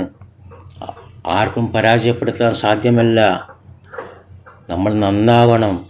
ശിർക്ക് ബിദ്അത്തുകൾ ഒഴിവാക്കണം, സുന്നത്തിലേക്ക് വരണം, വിശ്വാസം ശരിയാക്കണം, മദ്രസകളുടെ പുസ്തകങ്ങൾ തിരുത്തി ശരിയായ വിശ്വാസം പഠിപ്പിക്കണം. ബാറക്കല്ലാഹു ഫീക്കും. അതുകൊണ്ട് നമ്മളിൽ അധിക പേർക്കും ദീനിലേക്കൊരു മടക്കം ഇല്ലെങ്കിൽ അത് നമുക്ക് നിന്ദ്യത ബാധിക്കാൻ കാരണമാവും. ഈ നിന്ദ്യത വരുന്നത് ശത്രുക്കൾക്ക് ശക്തിയുള്ളതുകൊണ്ടല്ല, ഇത് അള്ളാഹു ആണ് നമുക്ക് നിന്ദ്യത വരുത്തുന്നത്. അതുകൊണ്ട് മതത്തിലേക്ക് പൂർണ്ണമായും മടങ്ങുകയും പ്രഥമ ജിഹാദ് നിർവഹിച്ചാൽ മാത്രമേ നിന്ദ്യത നീങ്ങുകയുള്ളൂ. മറ്റൊരു പരിഹാരമില്ല. അതാണ് പ്രഥമമായി നമ്മൾ ചെയ്യേണ്ടത്. ബാറക്കല്ലാഹു ഫീക്കും. കാരണം ഹദീസിൽ വന്നിരിക്കുന്ന പരിഹാരം അതാണ്. ഖുർആനിലെ പരിഹാരവും നമ്മൾ പഠിച്ചു. അതുകൊണ്ട് നമ്മൾ സ്വയം ഒരു ആത്മപരിശോധന നടത്തുക. ബാറക്കല്ലാഹു ഫീക്കും. ഹഫിദകുമുല്ലാഹ്. സുബ്ഹാനകല്ലാഹുമ്മ വബിഹംദിക അശ്ഹദു അൻ ലാ ഇലാഹ ഇല്ലാ അൻത അസ്തഗ്ഫിറുക വഅതൂബു ഇലൈക്. അസ്സലാമു അലൈക്കും വറഹ്മത്തുള്ളാഹി വബറകാതുഹു.